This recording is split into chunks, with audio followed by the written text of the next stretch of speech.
These days, we are finalizing a joint UN socioeconomic impact assessment of COVID in Ukraine, which we aim to present in mid-July.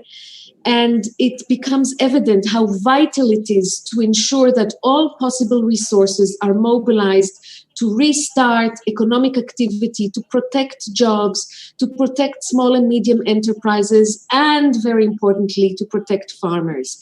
So in this context, opening of a land market brings back the economy as a significant resource, as a valuable asset, and it will improve transparency and efficiency of productive use of agricultural land, provide livelihoods for rural citizens, increase productive investments in rural areas, and develop one of the most important sectors of the Ukrainian economy, especially in terms of exports.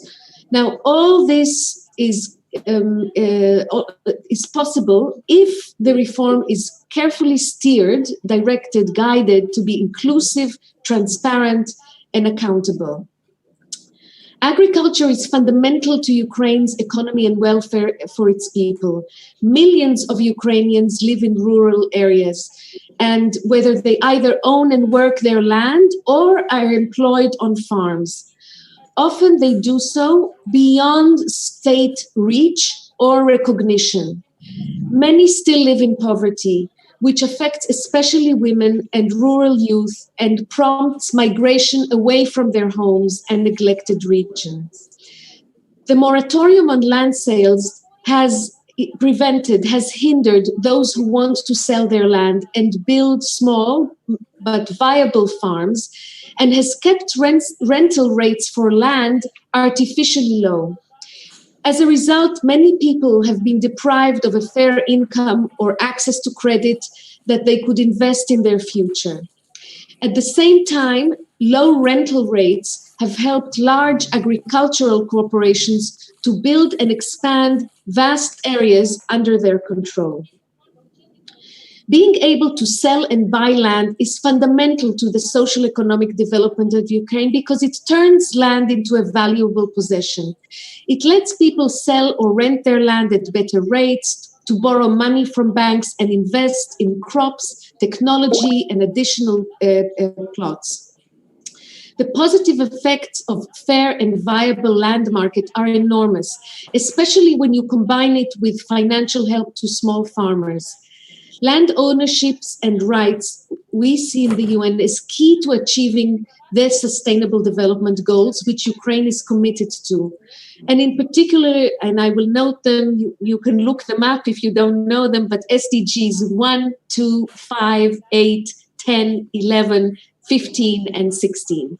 They promote economic growth and employment and therefore reduce poverty. They help the vulnerable and marginalized increase opportunities for women, so they advance gender equality. They improve access to better nutrition and help to protect water and land.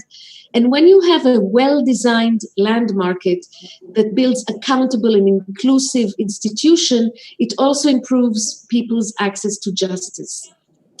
Now, there's been adoption of the land turnover law on 31st of March 2020 and a decision to open the land market in July next year. This is a very important step towards rural and economic and social development that will benefit Ukrainian citizens first, who can buy private land of up to 100 hectares.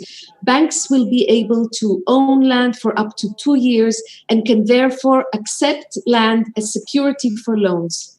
From 2024 onwards, Ukrainian citizens as well as legal entities can buy land of up to 10,000 hectares, and foreign citizens and legal entities so far will be barred from ownership until their final status is decided.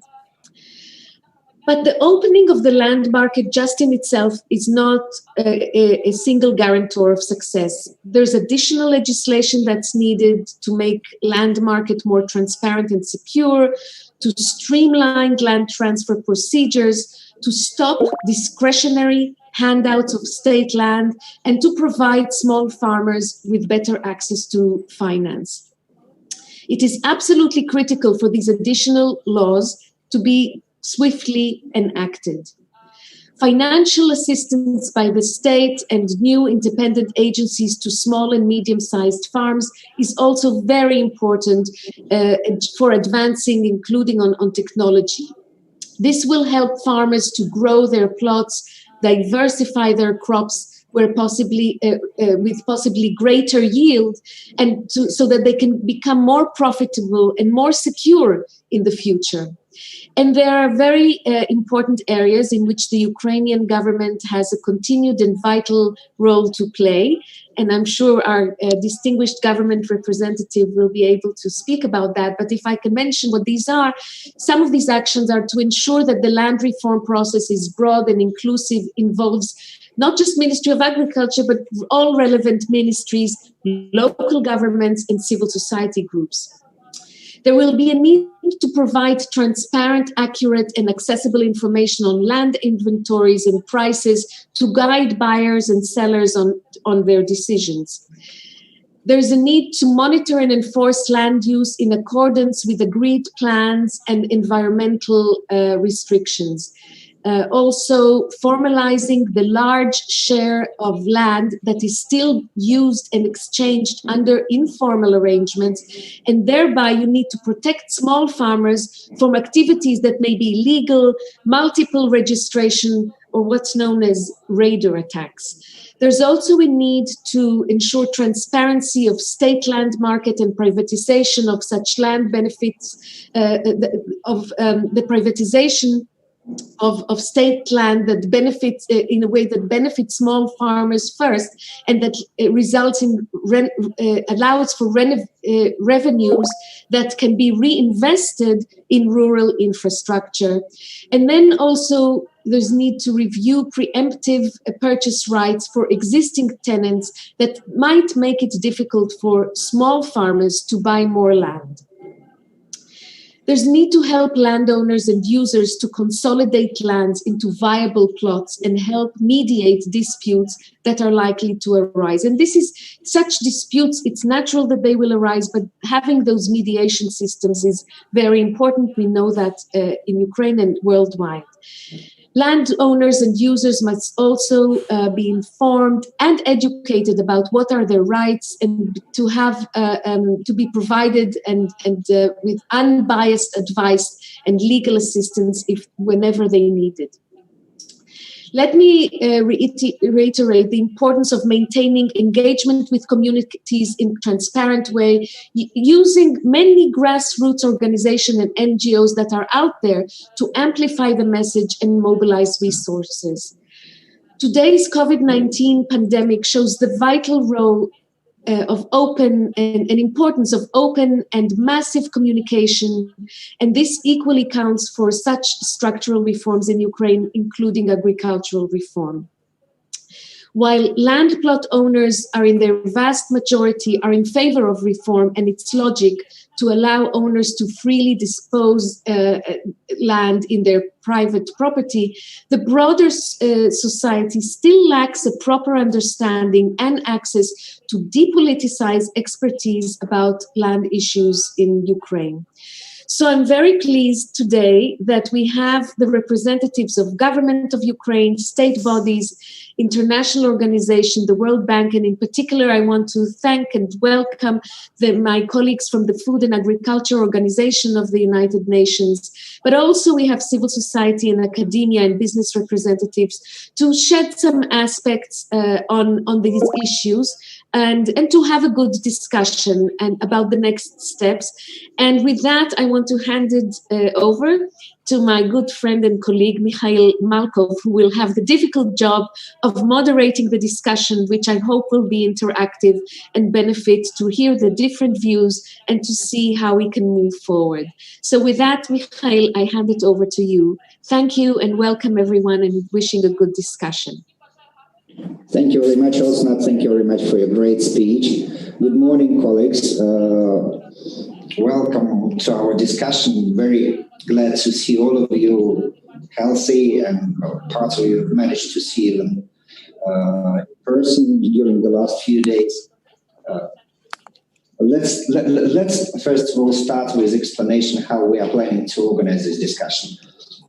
First time ever, I will try to moderate the online conference, online discussion. So please feel free to use the chat to ask questions. You know, all of you, I guess, during the last 2 months of quarantine, you are very well experienced working with Zoom. You know how the hands-on is working.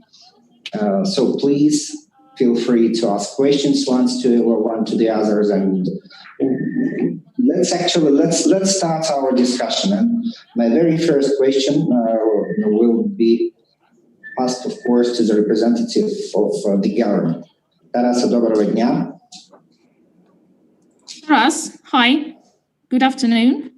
Are you there with us? I hear you, but I will need still a few minutes to get to the cabinet. I was still in the jam. So sorry, 2-3 minutes and I will join. Okay, very good. Let's try on that sense probably to start with Roman. Roman? You very well, and I'm in the cabinet. Okay. Shall I speak in Ukrainian or shall I speak in English? What's better? I guess everybody is speaking English. For me, it doesn't matter. Okay, let's do it in English. First of all, congratulations with your still quite recent appointment. Although we know you as one of the real generators of the land reform and your position of the advisor of the president of the land markets. And nowadays you have absolutely different sphere of responsibilities. So question, of course, is coming with regards to cadastre. Are the data still accurate? You know that we have the government has invested a lot of money in order to make it really on the high level, but nonetheless there are plenty of issues related to the accuracy of cadastre data. Can you please update us where do we stand with the cadastre system and how it is going on? Over to you. Well, I am for 2 weeks in cadastre. And from the first day of my work, I start to make the audit in cadastre, what factually we have according to the status that we declared previously. And I'm really have a lot of question to everything what we declared and what we have factually right now. My responsibility was, according to the President of Ukraine, to be the manager of the land reform from the President of Ukraine. From the beginning, from the last year, I started this reform according to the coordination function between President, between the Cabinet of Ministers and Verkhovna Rada. Still, we work with all the law that we made historical things, and we adopted the law. We adopt 3 basic laws, you know about that, about the regulation, about moratorium, and about our basic geosystem. And all these laws we couldn't adopt for years because all the time everything was blocked by politicians, by different corrupted people inside of the body. And now, after making this position, adopting this law, we see that in the execution position, we also have a huge problem. Especially, we talked about inventorization. We have not good point with inventorization of the state land right now. Of course, according to the recommendation that was previously, we have the winner of the inventorization companies without any statute fund, without any workers in that position. They don't have any responsibility and they don't have money. There's all these private companies that win the procurement for making this inventorization. And according to our plan to the end of the year, we have to finish inventorization, but these companies, they just failed. They don't have any possibilities to do that. And they're waiting for money that we will pay them for prepayment, and after they will do something. But when I started to communicate with them, with all these companies, they have all very specific attitude. They are not ready to do something before somebody will pay them. But according to our contract, we paid after, not before. But they had some deal inside of this communication, and we have right now problem with them. They're not ready to communicate, and they're not ready to do anything with inventorization. So we prepared another solution in these 2 weeks. We organized our state companies to make all this inventorization program, and we started to do that according to our own budget, because we understand these companies, they didn't have special demands for making this position. It's if we're talking about inventorization. Another problem that we have right now, that all our geocadastre system, all information that we have right now, we use on the equipment that not on guarantee in our body. You hear me, everybody? All our cadastre system right now on their equipment without any guarantee and responsibility for keeping all information there. So because there was a procurement in the end of December 2018, and we had the problem that the company that became the winner organized the equipment that not especially for our demands. It's not correct equipment. And we now in some court procedure, it's just corrupted scheme without any responsibility from one or other side. So if we're talking about all cadastre system right now, I've talked to the president of Ukraine and we will change this position. Today we'll have the report. Firstly, if we're talking about cadastre, we need to have a coding equipment with guarantee and with systems that we can make a backup for all that. Because in any moment, we can lose all this information, because a lot of criminal schemes and a lot of different things was in cadastre position, and we have a big risk for that. That's why one of the most important positions right now is to the free privatization program, according to this program for 2 hectares with all this position. Now we also check that moment too. Another position is about cadastre. Now we work with our team to fix this, what's the real situation we have. We organized the team, and I'm really grateful to World Bank, especially Klaus Danninger, for really support of the back office that really help us to make the technical audit for the company. We're talking about state cadastre company that we have, it's state company that didn't have for 10 years any technical audit of the system. So 10 years without any technical audit. You can imagine that. So World Bank will help us with that technical audit. Some of the my specialists block the process of making audit.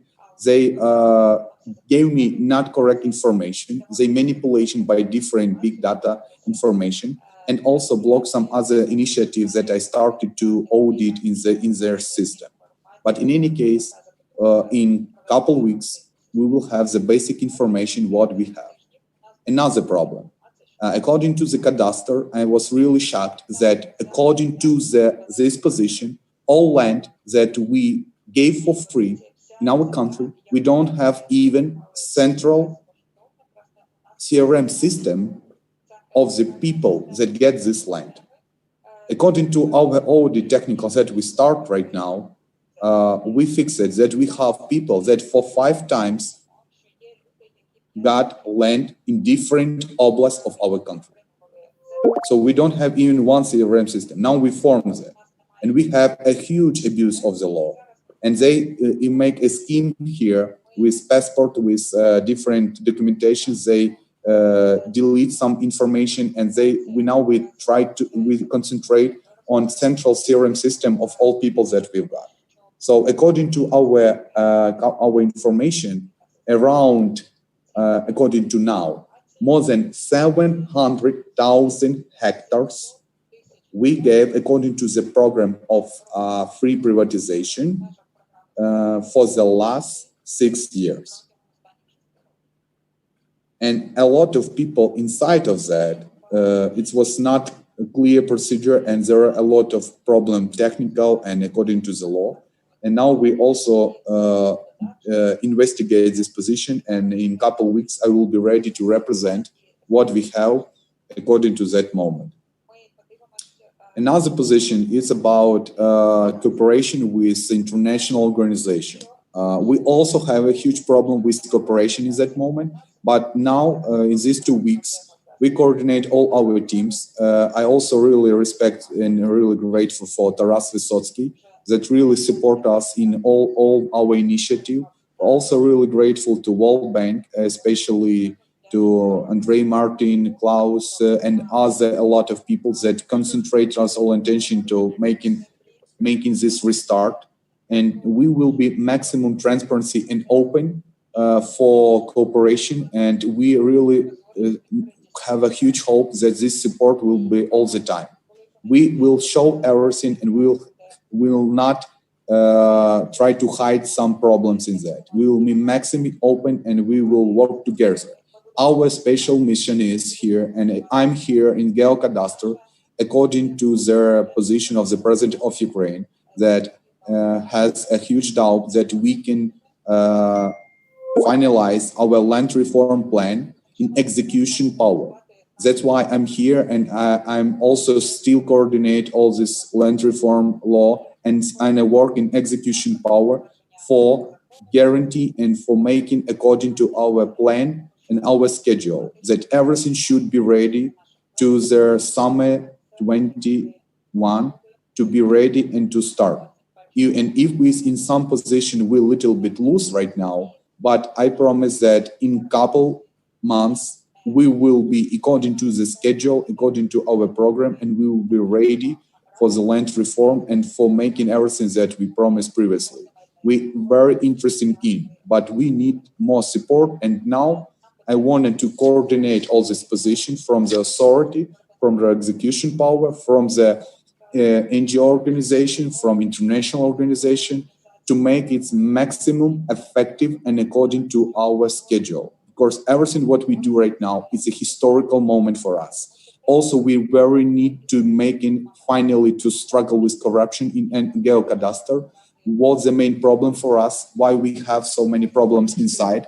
Because the main problem is about privatization, about this scheme with privatization. Our position to adopt as soon as possible the law 2194. According to this law, we will make a finally program of decentralization. We will give the power for the land to the local authority, and people all over the country will have the power to solve the problem with the land. But it's not with the Geocadastre. Now we work with agrarian committee. We work together. We find the compromise how to make a balance between Geocadastre, between deregulation, between Verkhovna Rada, and we need around a month of time to finalize this process. That's why we concentrate on that, and we need to adopt this law as soon as possible. And it's our main goal. From Geocadastre, we will do everything what we need for finalizing this process, because we need to finish this moment, and after that, it will be much easier for us to move land reform, because people wanted to see if we're honest with them according to the programs that we give the land to them. Because everything what we promise, we need to do according to our schedule. Roman, thank you very much for your really interesting and very open speech, to be frank. I am very well, I mean, for me, it is absolutely shocking. I was aware about the situation in Geocadastre, of course, but the information you have mentioned also about the situation with IT was, of course, is absolutely is really shocking. And thank you very much for your efforts related to combating corruption in Geocadastre and in the land sector as such. Taras, as I see, you are back to the office now. Yes, I am. Thank you very much for joining us today. And I hope you have heard what Asnat has mentioned. Yes. I am hearing since 10:45. Discussions. Good afternoon, already, everybody. Thank you for the organization. It's really a pleasure to be here. What I would like to focus on. So as you have heard, we are clearly distinguish the area of responsibility of State Geocadastre as the execution body, and where we as a ministry should form the policy. And so I will not reply all the issues mentioned by Roman. We are in line, and not hope, but are sure that all of these things will be implemented, and we will have the transparent, clear, guaranteed, secured State Geocadastre system. That's for sure. Which are the three main areas we are focused on jointly with the Geocadastre Agricultural Committee, but with the responsibility of the ministry. And they are all of them on the horizon level. So what I say first doesn't mean that's very important. All of them are of the same importance. It's financing. So especially when we have the opening of the market, we should ensure, or we must ensure, the access to finances. And first of all, of course, for small and micro farmers, households, small family farms, which in Ukraine are under 20 hectares, according to so finances is very crucial. Because we know that so far only average, starting from 500 hectares, have been able to receive the finance. And we really want to make this final transfer of households to small family farms, which can cultivate up to 20 hectares, focus on them, support them, and provide finances for all of the farmers, but this group is in focus. We have partial credit guarantee fund. We have worked a lot with the colleagues from the World Bank and others, and so we are waiting for the parliament voting, hopefully this or next week, and move on. So we know we are going to support the physical persons which would like to buy land, not farmers, as the legal persons, because we know that market is open only for physical persons, the Ukrainians, from the 1st of July 2021, and we have already the ideas. Financing is very big priority. Then within all of these issues, extension, legal support, consultation. Because again, we very often come to the issue that not protected because not informed. And lots of have been done together with the colleagues presented here. I will not mention all the list, but still not enough. We will focus as a government with the Minister of Justice and so on. It's very important that all the future participants of the land market and land reform know their rights, are protected, and all the anti-raiding laws and all the initiatives are in place, really. And last but not least, in all of this, we have already talked that we should pay more attention to the ecology issues, soil quality issues, fertility issues, and so on. Most of job should be done. We should clearly distribute the responsibilities between the central authorities, local authorities, how to move, how to present, and make this issue of priority and really get the results. And within all of these directions, of course, very important thing is communication, and that all the Ukrainians and all the stakeholders know everything about land reform implementation. Where we are going to implement the land monitoring system, what Roman mentioned, that everyone knows exactly who buys, where buys, which price buys, what are the land transactions, and everything is open and available for all the stakeholders, including all the Ukrainians, to be informed, just get site and receive the necessary information. It's very important from the beginning, from the 1st of July 2021, really to build this trust in the society, the authority, and the agricultural sector, that all the declared issues are implemented as they have been declared and agreed. So that's briefly main areas, and of course it should be the synergy effect with all the other stakeholders to move on with the implementation of land reform in Ukraine. Thanks a lot, Taras, for this review, and thank you very much again for pointing out. It's very important from United Nations point that everybody should be protected. In that sense, probably I'll ask you another question related to your statement. How are you going to implement the land reform in Donbass area, in the conflict-affected area? First, mainly in the government-controlled area, of course. However, we know that migration is taking place. And could you please say a couple of words about this? It's a very important and very hard issue, that's for sure. We have had discussion already in the committee of this terminally occupied territories and so on. On the one side, of course, we should do best. Really, all of the Ukrainians, including these areas, have the same rights and possibility and to invest and to sell it when necessary. Yes.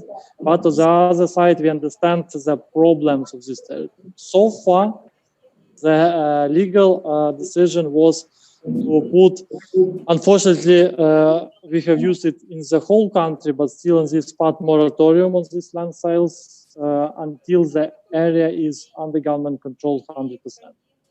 When we talk about this Donbass area, which are under government control, it is not so easy to implement, but it's clear that all the rights can be guaranteed there.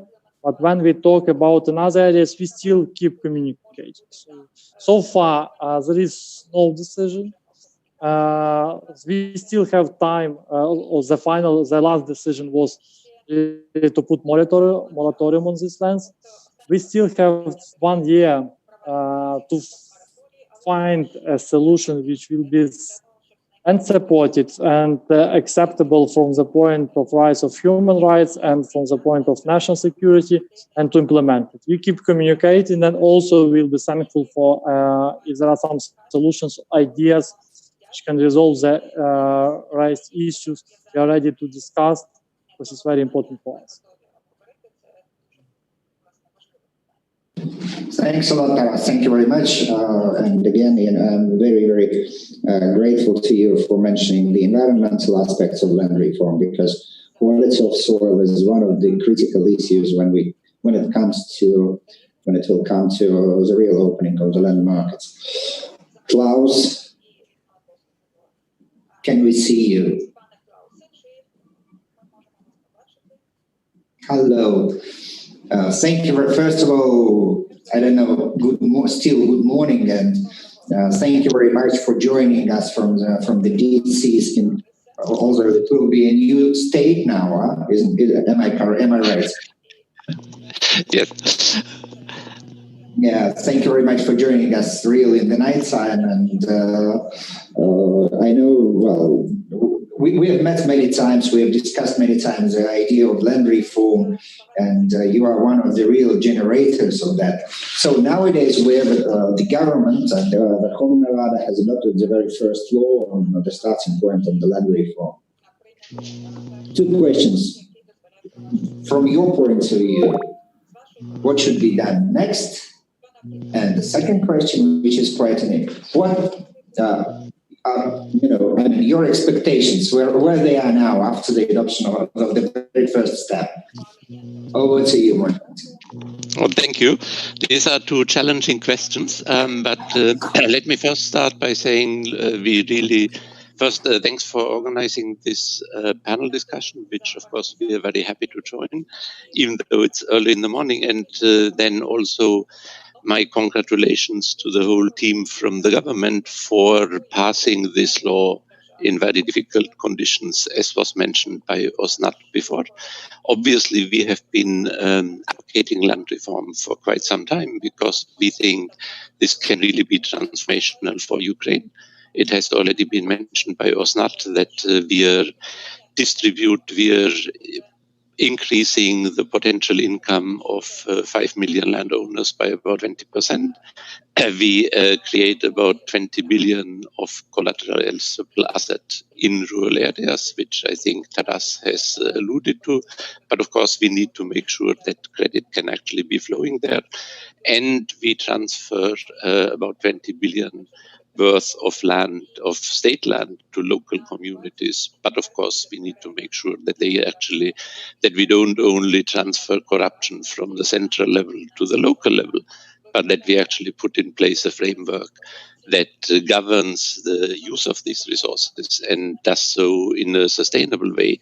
And that is exactly where we see the risks, because, of course, land reform is not only the turnover law, but it's the whole package of the reforms. And I think we are very glad that by now, together, in addition to the land turnover law, also 2370 on national spatial data infrastructure has been passed, which will make a lot of the information in cadastre publicly available and also available to local communities so they can actually use that for planning.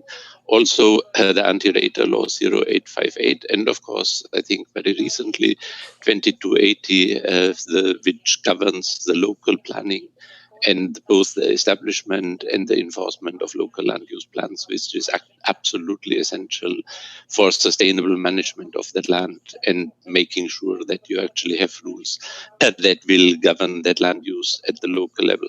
What we are concerned about is that there still remain laws to be passed. I think Roman alluded to 2194, which is essential not only because it allows the transfer of land to local communities, but also because, and therefore eliminates conflict of interest within state geocadastre, but also because it streamlines the procedures and creates a lot of additional measures for transparency that are needed. And I'm sure Andre Martin will discuss much more about that. A second one is law on partial credit guarantee agency, which Taras mentioned, so that we can actually, so that we are sure that the resources can flow to the local level. And the third one is 2195 on electronic auctions, which will allow, and I think which should be combined with a restriction that to limit abuse of reprivatization, which also has been alluded to make sure that local governments actually have access to that resource of the land rather than it is being privatized in corrupt ways before they can get access to it. So I think all of this means that there are huge challenges still on the implementation side. And that is why from the bank side, we were originally contemplating to have one big loan for the government of Ukraine of about 700 million. We have now split that into two loans in account of making sure so that, because we realize that if the remaining legislation is not passed, we very well may end up in a very dangerous situation where we get all of the risks, but none of the benefits of land reform. And that's why we think it's absolutely critical to pass these laws in the current session of Parliament.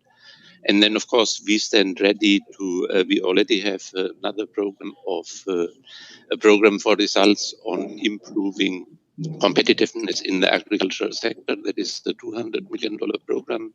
160 million out of that are devoted to land reform issues that will support both state geocadastre to do inventorization and to create the databases for also the cartographic database that will allow all other players to plan and to actually establish a transparent land market. It will establish, there's 27 million for establishment of the agrarian register, which is something that I think Taras has mentioned, which is absolutely essential, both to make sure that small farmers and medium farmers can access credit, because right now they're all in the shadows and they don't have any access to, banks, they're invisible to banks.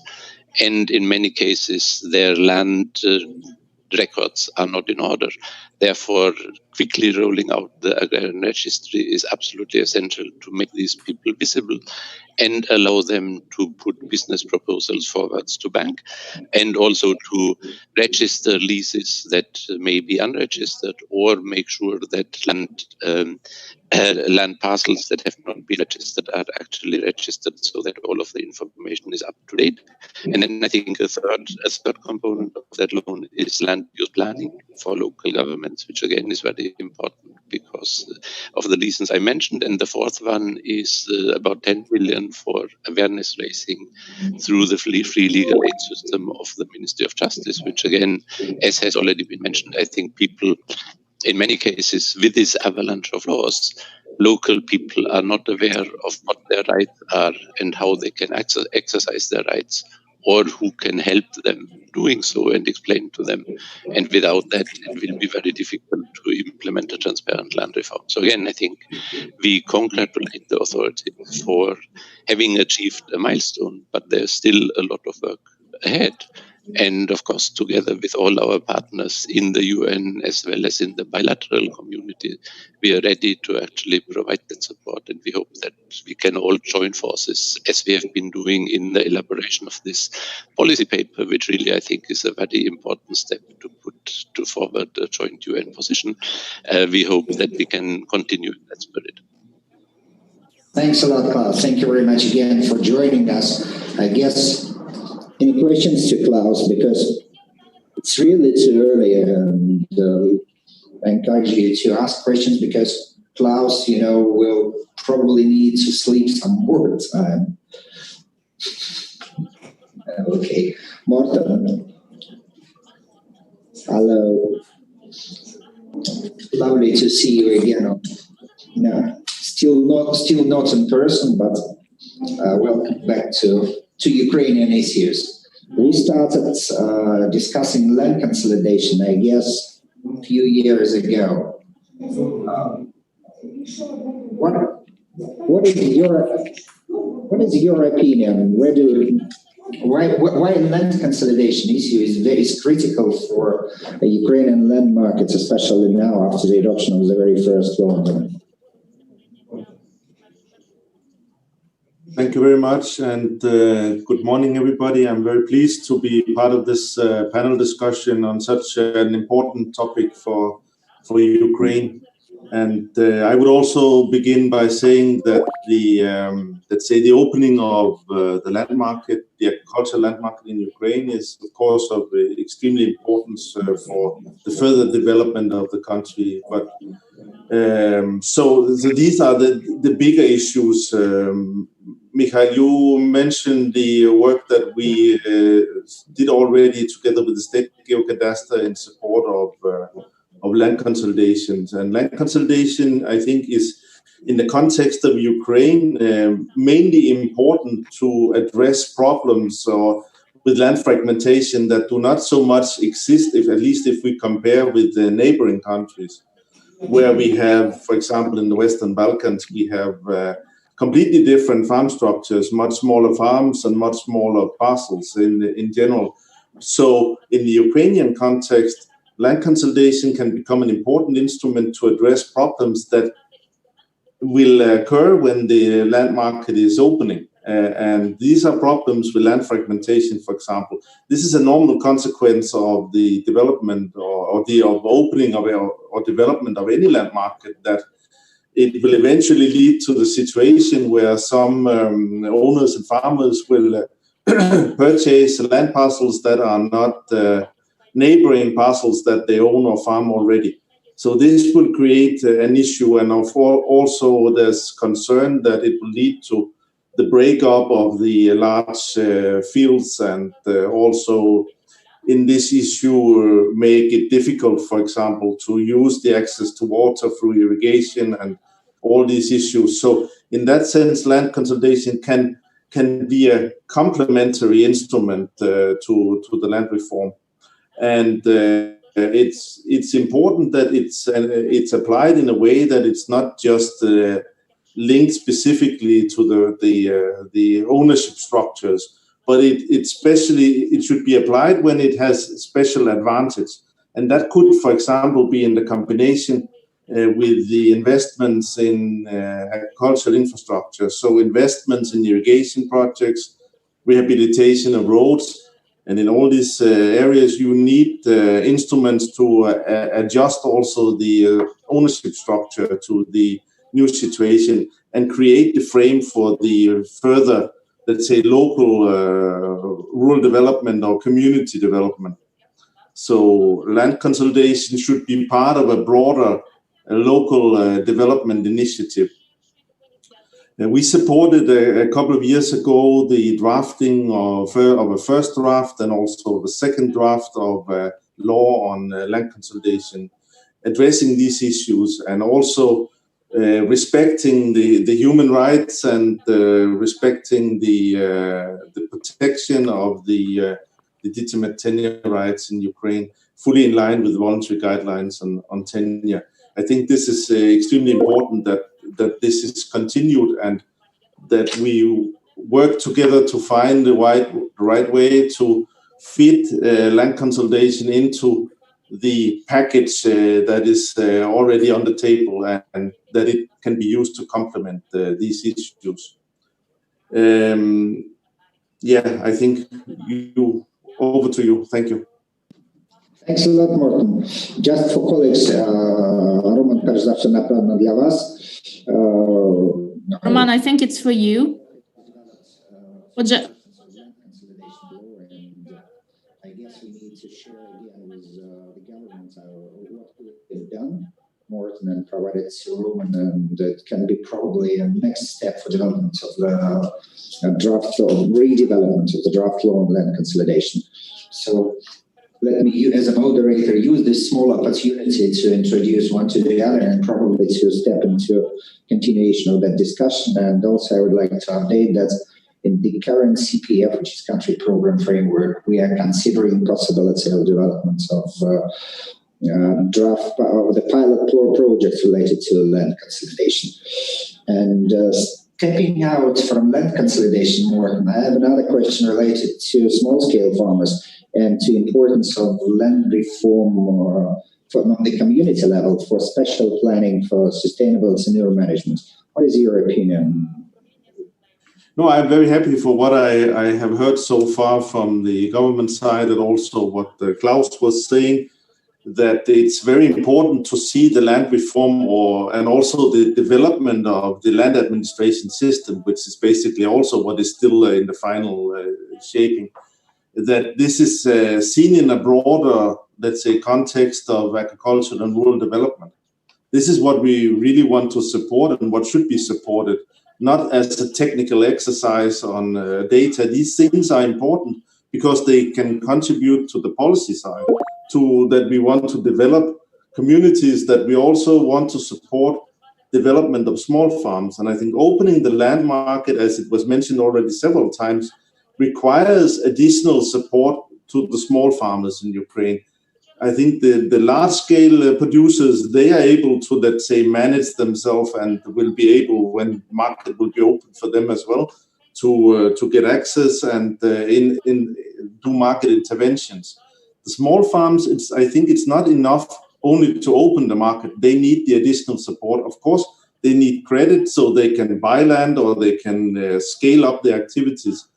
I think the vision would be that we develop the very small farms into commercial family farms, and in this way also generate new jobs in rural areas. And one of the ways to do that is to integrate or to prepare local development plans, to integrate the issues of local rural development with the land issues as well, that the land issues play an important part in this. It could be, as I already mentioned, together with investments in agricultural infrastructure, irrigation, drainage, roads, depending on the local needs in the specific area. So these development plans, and I see that the World Bank is already taking initiatives in that direction, and I support that very much. There would be the land issues and also the land management instruments could be part of that process as well.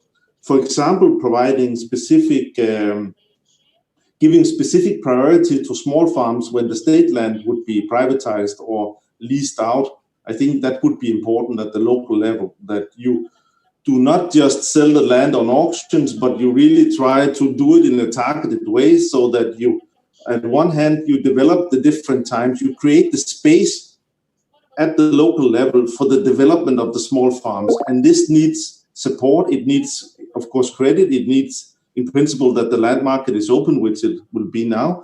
but it also needs, for example, agricultural or extension and agricultural services that is tailored towards the needs of the small farms. So this package that the smallholders or the small farms need is even bigger than what has been discussed so far, I think. And preparing this local development plan could be a way to ensure local consensus on the different development directions, which gives a space also to the small farms in this, so that they are not overrun in the process of opening up the land market. This is, I think, a legitimate concern that they really require support when the market is open to have, let's say, a chance to also develop, because the big players will be fully ready to deal with that, I'm sure. Thank you. Thanks a lot, Morten. Thank you very much. And very logical, Andrei. Well, when we have started talking already about communities level, and you remember probably we have met jointly with OSNA during the meeting with CSOs, with civil society organizations. Two questions to you, very logical. The first one, of course, is coming. What is your opinion about the policy paper from the position, from the perspective of civil society? I know you have different positions, of course, but switch on your civil society position, please, in that sense, on one hand. So on the other hand, very logical prolongation of the question addressed by Morten about about community levels. We know that there are certain developments in that area as well. So, thank you. It's a pleasure to be a part of this discussion. And first of all, when we're talking about actually the paper which is presented by the United Nations, so I think it's really very, reasonable things are written there. Because as it was said earlier, land reform, it's not just the land market. It's also, for example, that's a real land decentralization. Because we have also to understand that in Ukraine we have a really very centralized land management system. Almost all decisions regarding land are made in Kiev or by officials which are appointed from Kiev. That's, I think, abnormal, because it's land issues. That's issue that should be solved on the local level. Yes, I like very much, one phrase which was said one of the American presidents, yes, that if solutions are found on the local level, usually it's right solutions, yes. So we should do the same in Ukraine. So actually, at the part of land reform, we have this Bill 2194 that we expect will be adopted in the nearest future, and that's a real land decentralization inside this bill. So local communities will have the land management rights, so they will become the real owner, yes, of the land. And the second big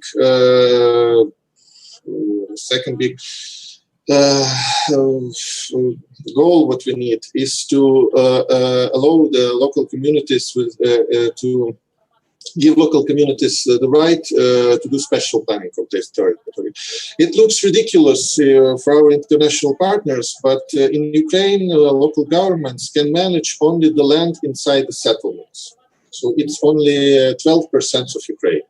All other territories from Kiev. So we expect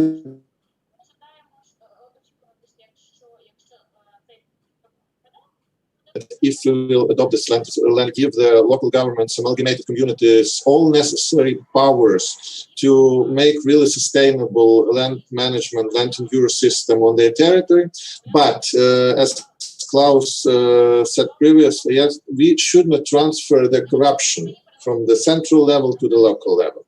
So the one very big goal for NGOs in Ukraine is to be, so-called the watchdogs for the also local communities when they will start enjoy their new powers and their new possibilities to make solutions. When we're talking about an NGO sector in Ukraine, we also have to understand that in our country, mostly represented as on NGO level, big businesses, middle businesses, agribusinesses. Yes, we have associations of the local governments, yes. But there's not too much really NGOs which are created by landowners. Yes, 7 million people which are owners of agricultural land, so they are often not represented, not on political, not on NGO level.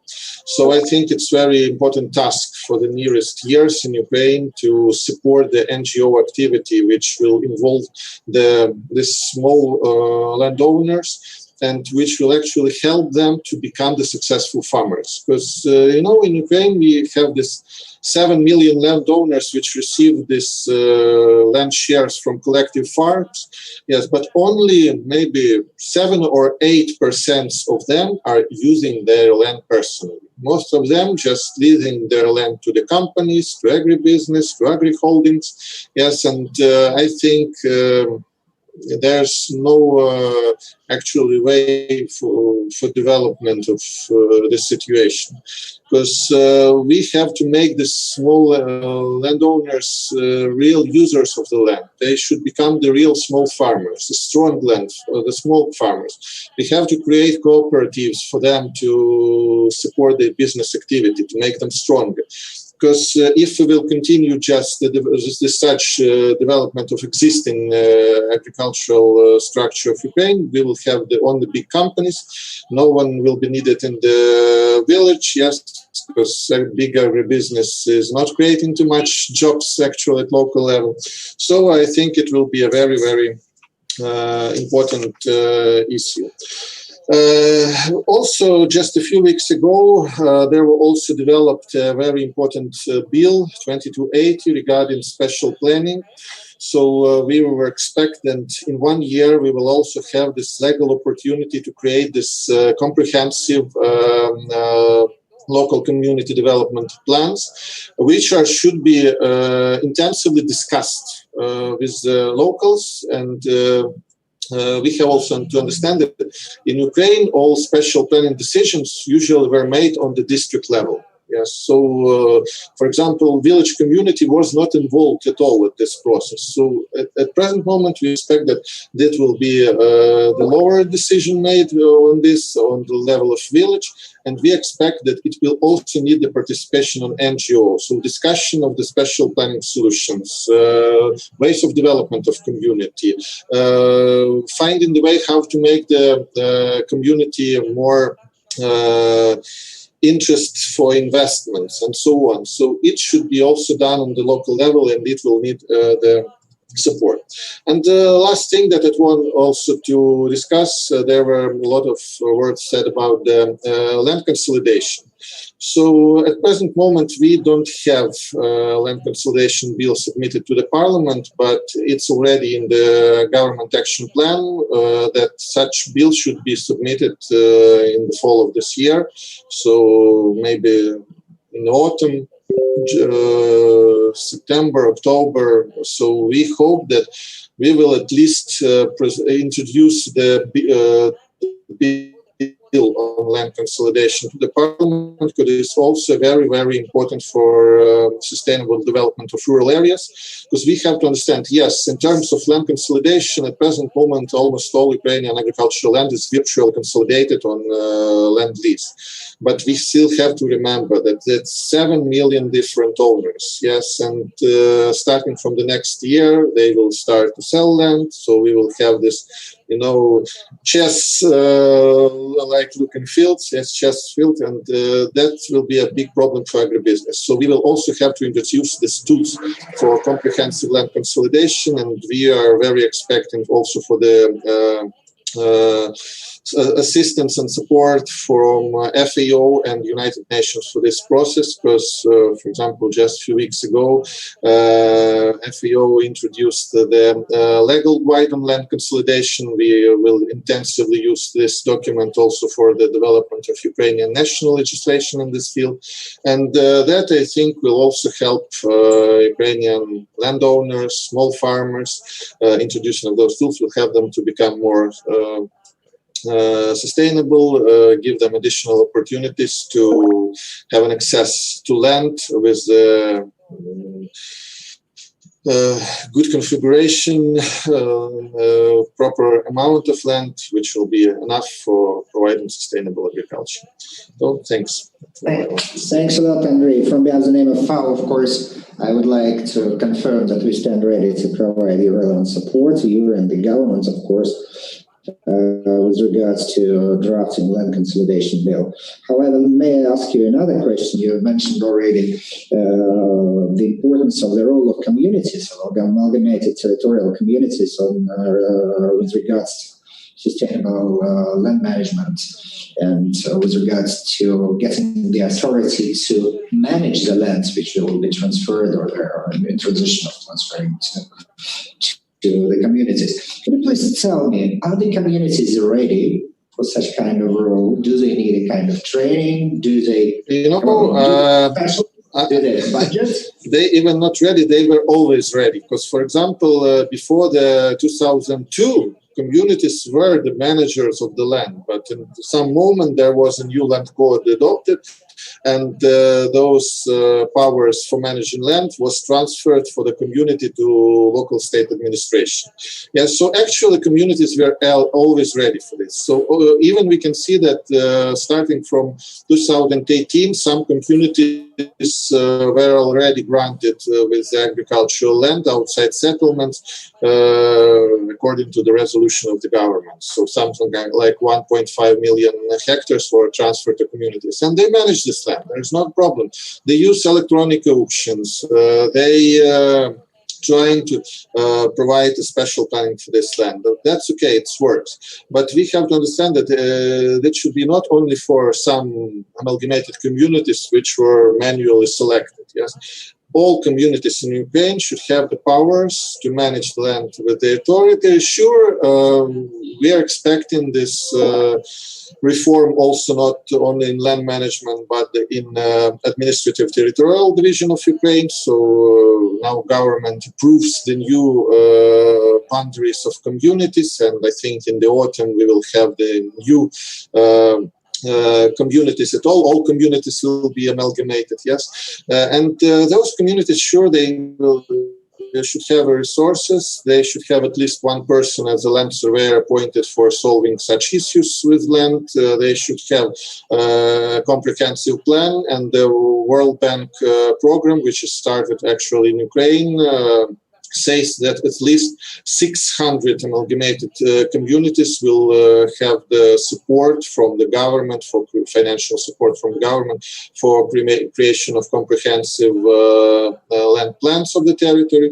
So I think that communities will manage the land successfully, and even with the proper support of the government, this process can be effective, and I think everything will be okay. This is well noted. Thank you very much. Thanks a lot. Olena, are you with us now? Can you hear me? Yes. Hello. Great to meet you again.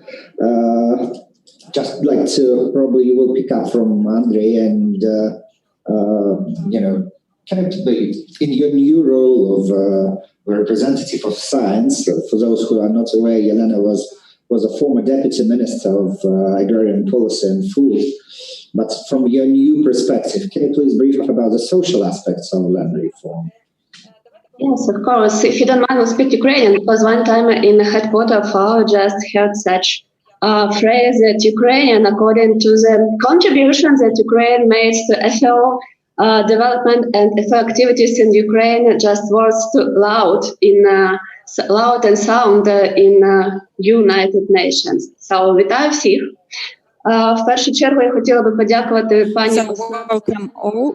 First of all, I would like to express gratitude to Ms. Osnat Lubrani and to the team for preparing this great document and for this opportunity to join the discussion of the land reform in Ukraine.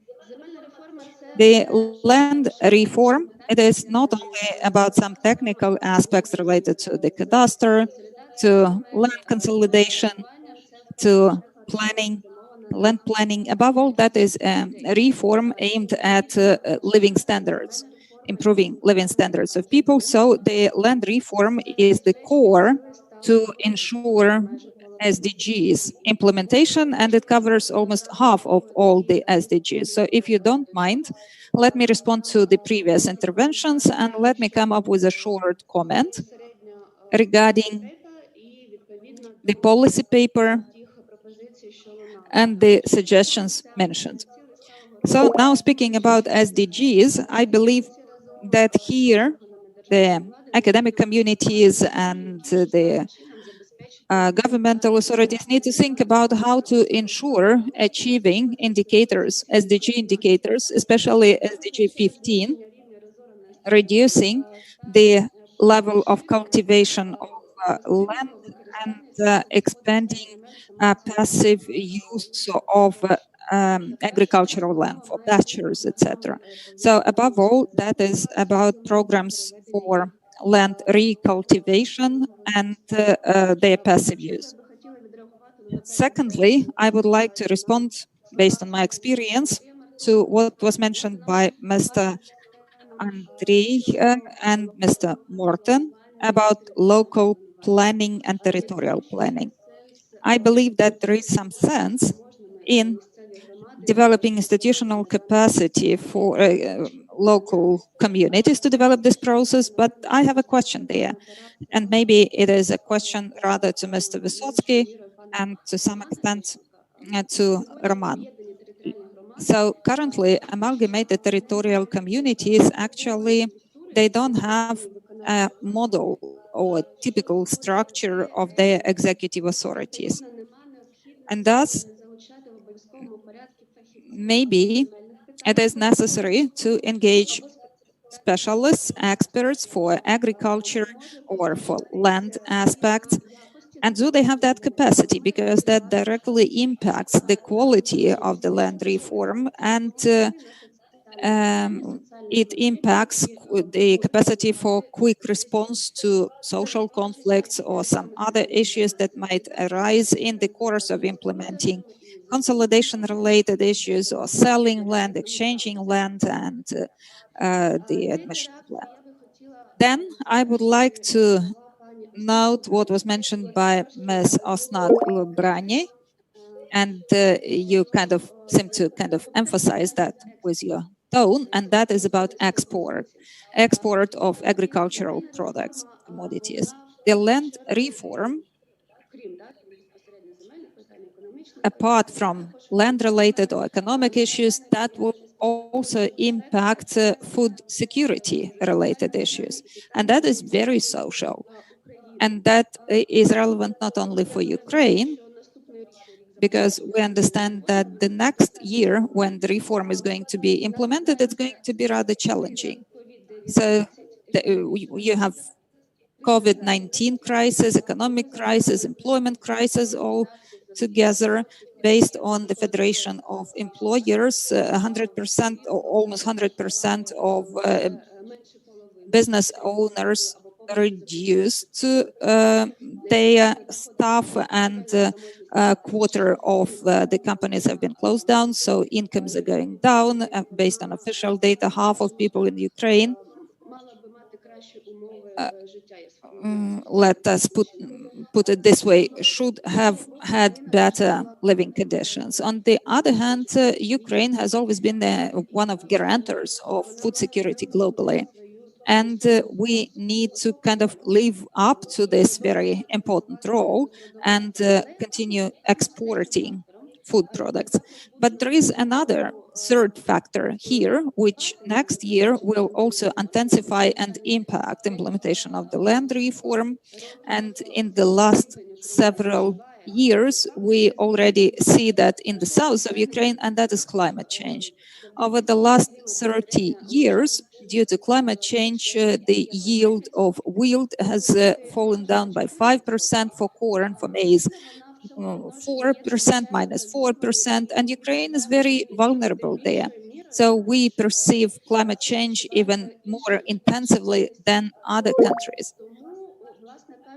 So actually, the land reform needs to be accompanied not only with land-related initiatives, but also with social initiatives, approaches to adapt to adjust agriculture to climate change and to mitigate the consequences of climate change. And the third aspect, it is about support, income support for small and medium producers. Today, it has been mentioned by Mr. Vysotsky, by Mr. Klaus, that it would be important to implement PCG. And that is a great scheme, great approach, it should work. But let me mention some data that we received due to FAO. So according to those data, more than half of small producers have not heard about any support programs even. More than half of them have not heard about those advisory services that are available. So for these small owners, it is less than 500 hectares. Only 10% of them are ready to go to public authorities to get some assistance, some aid. So I believe it is an important task for the government and for academic communities. I mean, mediation, advisory support, raising awareness so that it were possible to outreach small producers, small owners directly. That is a challenging task. For many years, it has not been successfully implemented, even though there was support for agricultural advisory services. But I still believe that's important. Then, when we speak about quality of soil, about climate change,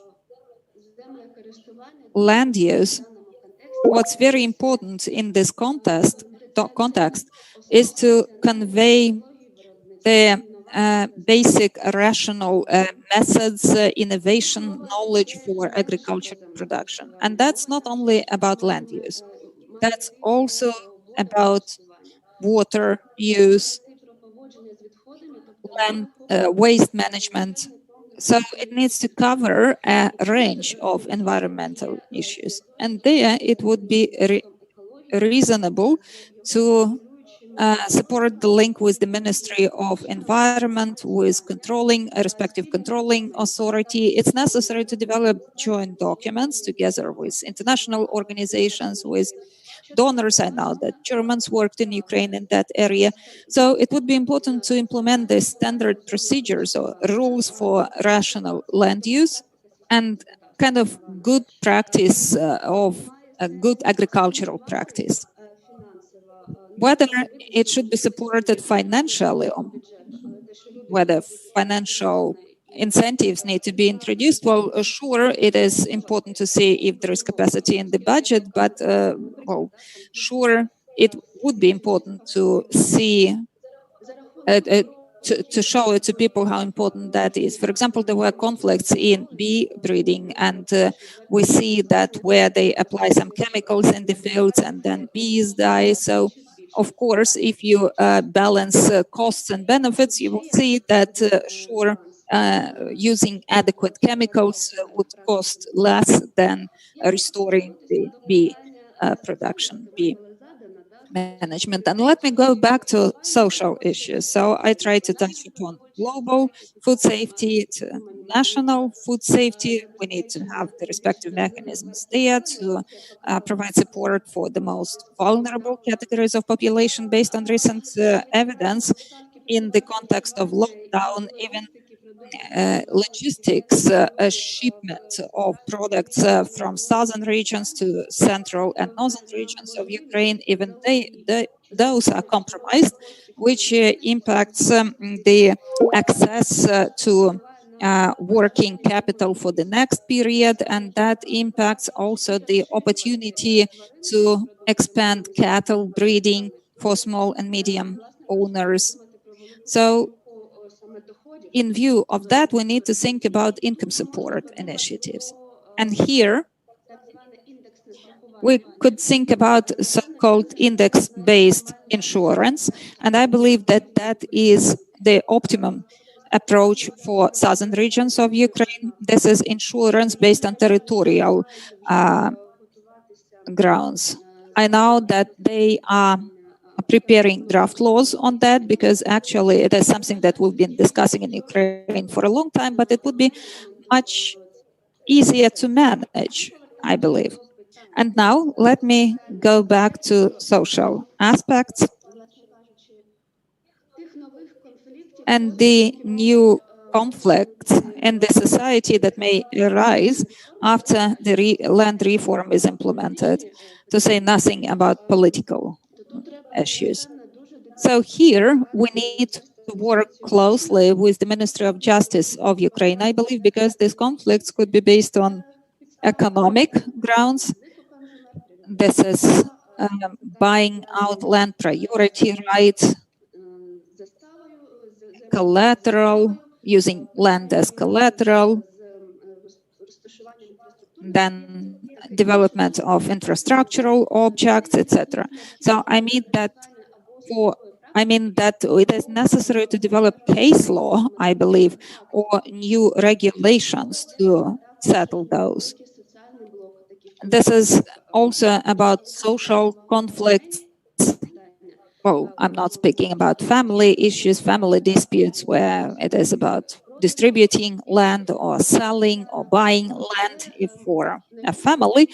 But above all, we need to focus on something that Mikhailo has touched upon already, and that is migration. Migration of population.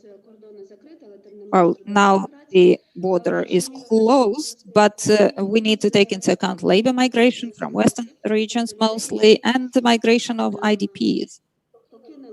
Those people who left their homes in Donetsk and Luhansk regions and they are in these territories. So how to protect these people's rights? I believe that is very sensitive and a vulnerable category, and maybe we need to engage the Ministry for reintegration for that.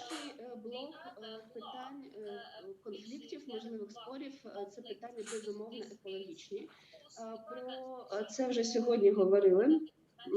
В першу чергу мова може йти про доступ до зрошення, про, власне кажучи, конкуренцію за ці землі, про ті самі застосування агрохімікатів і великий ряд питань.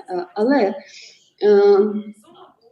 мені здається, що тут дуже важливо, я погоджуюсь з попередніми спікерами, застосовувати, думаю, локально, дій глобально, да?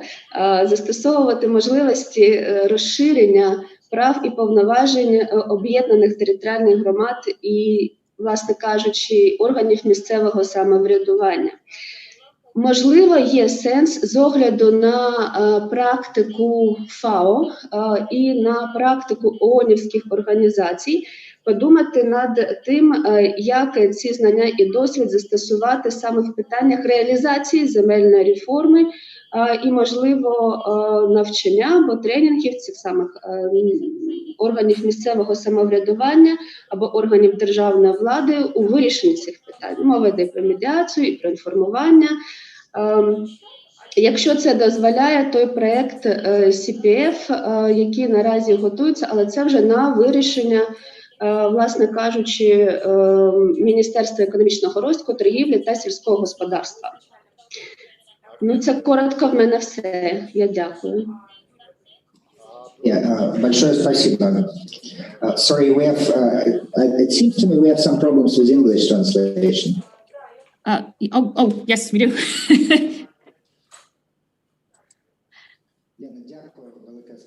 So, Lena, thank you so much. English, Russian, Ukrainian. No, actually, English would be better because we don't want our participants not to understand what we are talking about.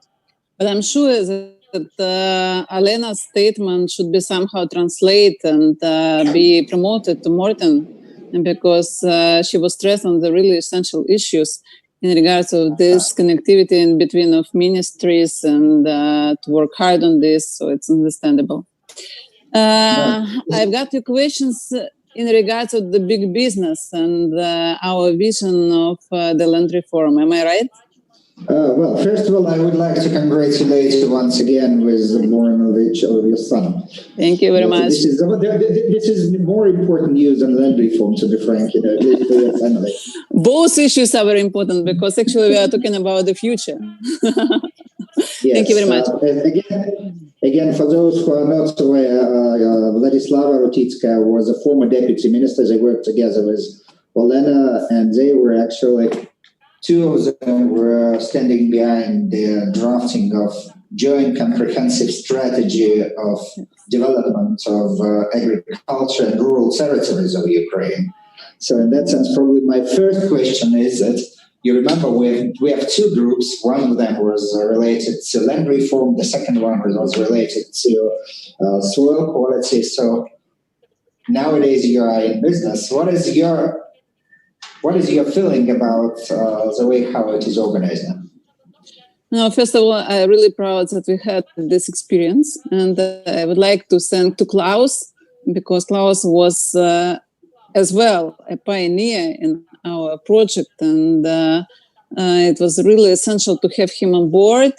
During the time, I was a chairperson of these two projects. First, this is agricultural strategy, one comprehensive agricultural strategy, and second one, it was a land legislation that was supported by the World Bank. Set to understand that actually our documents was foreseen in 5 years. I mean, we started this in 2015 and we had this plan till 2020. And now actually we have 2020. And at the very beginning of our conference, Mr. Roman and Mr. Taras, they stressed on the same issues as we had 5 years ago. You know, I mean, talking about the corruption, talking about the not readiness of the cadastral system to be open and to understand what kind of the lands we have and what kind of the rights we have. Still problems with the software, still problems with all of these connections in between different ministries. You know, but the 5 years is actually quite big amount of time, quite long. And I'm sure that we should somehow speed up this process because actually transactions with farmland in Ukraine have been banned since 2001, causing all these problems that was actually mentioned, all the problems with lease agreements. And actually, what more essential, limit on the sector's productivity growth. And first reforms that was suggested by Sluga Naroda party, it was a absolutely liberal and absolutely open land reform. It was in October 2019. Now we are approaching October 2020, and we will have the new laws that was mentioned and that we are talking about right now.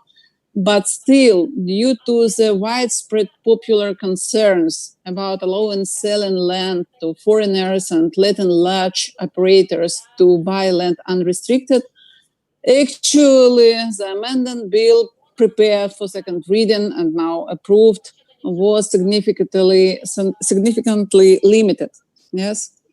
And talking from the business side, yes, you are right. I'm right now in business and I'm a vice president of the investment fund. I should tell that the productivity growth and also growth for GDP and growth for the efficiency of the usage of the land resources in Ukraine could be much more better in case the law would be more open, more liberal, less restricted that right now we have. And I'm absolutely sure that in upcoming years, I do truly believe that in 4 years we will have this law, let's say, working on a large scale. We will have more opportunities for the economic growth. As well, I'm absolutely sure that we should put a lot of efforts to help small and medium farmers to operate on the lands. But I'm sure that with the help of using the land as a collateral while working with the banks, it will help small and medium farmers to work with the banks and to obtain necessary working capital to be efficient, because otherwise, it's only approach to have large-scale farming and that's all. And I'm sure that it's not the way how agricultural sector should be transformed. I'm sure that we have enough agricultural lands to all of the parties to be there, small, medium, and big one. I truly believe that during these 4 years, till 2024, we have time for cadastre to be prepared on the full operating cycle with the lands, and also for the banking system to be prepared, and legislation system to use this as a collateral. And based on this, only based on this, I think that the land reform would be efficient. Otherwise, in case some of these processes will slow down, in the next 5 years, Mihaela, together with you, we will have another event, wonderful, with the good speakers, with the passion to do some reforms, but still sticking in the middle, and I would love to avoid this situation. Thanks a lot, Vlada. I personally truly believe that, well, at least from my side, I would like to step out from getting your role of being a moderator in the agrarian sector discussions, Sure. Sure. So the main idea that the productivity gap that we have in the efficient usage of our land resources in comparison with the Europe efficiency of usage, or United States or Canada, it's extremely big one for Ukraine, and we can overcome this productivity gap. But it's necessary to have this solid legislation and solid working system of cadastre. Not talking next 5 years that, okay, let's fight the corruption, let's do once again the audit, let's, do something with the providers who did not provide us the proper software. But to stress on the real essential things with the responsibility of the particular people according to the timeline to have these results.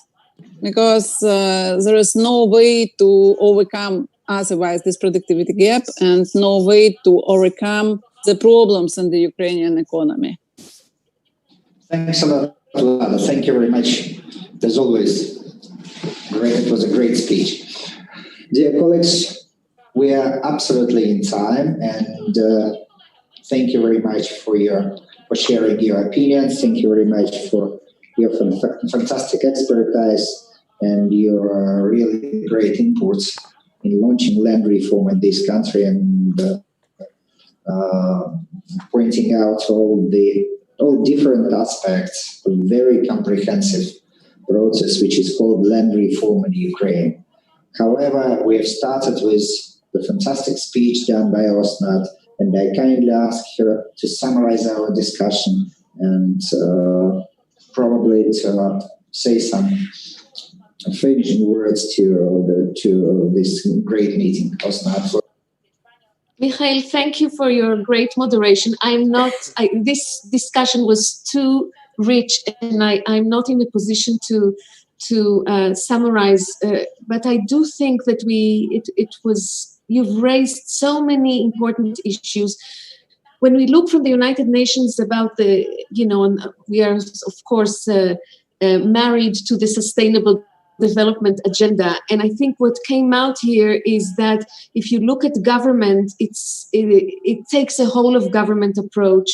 Many ministries need to be involved. But I do sense from what we've heard from the government representative that there is a lot of political will and commitment to move things forward. I know this government wants to move quickly. It's not going to be very quickly from one day to the next, but I do think that what Vladislava said at the end, we do need to hold ourselves accountable to moving forward, getting the legislation in place, getting the cadastre in place. moving together with the decentralization agenda. The role of NGOs, I think, was highlighted as being so important, both in terms of ensuring connection with the actual communities, with the citizens, with the farmers, and also in monitoring and holding accountable. And when I think we heard several times, when we decentralize, we don't want to see corruption decentralized. So that was a message that came through. I'm so grateful to Olena and this was an issue that I was waiting to come up, the issue of climate change, of food security. But I also want to say, from my experience being in Ukraine, the issue of water is a big, big issue. It's right now addressed in 7 different ministries, and it is so important for agriculture and I think an issue that also will need to be addressed related to climate change and preserving precious ecosystems and ensuring environmental sustainability. The issue of migrants and IDPs and the complexity of how this all rolls out in the Donbas region is also so important and complicated, as was acknowledged by the Deputy Minister. But I think from our perspective of the UN, and I speak here also for all of the, from FAO, but also all of the other UN agencies, and I think also for the World Bank and the IFIs, we're there to be with you and to accompany this process. And I certainly hope that if we do have another event, it will be different. It will be to talk about the results and to maybe share the lessons with other countries and to show how we have succeeded. So that's my hope. With that, a big, big thanks to all of you. Thank you. Thank you very much. Thank you to other wonderful speakers. That we lost in translation. So please share that with us. Looking forward to that. Thank you all and have a good day. And thanks to those that participated from far away and in the middle of the night, in particular, our colleagues from World Bank. Thank you. Thank you very much. Appreciate it a lot. Thanks. Bye.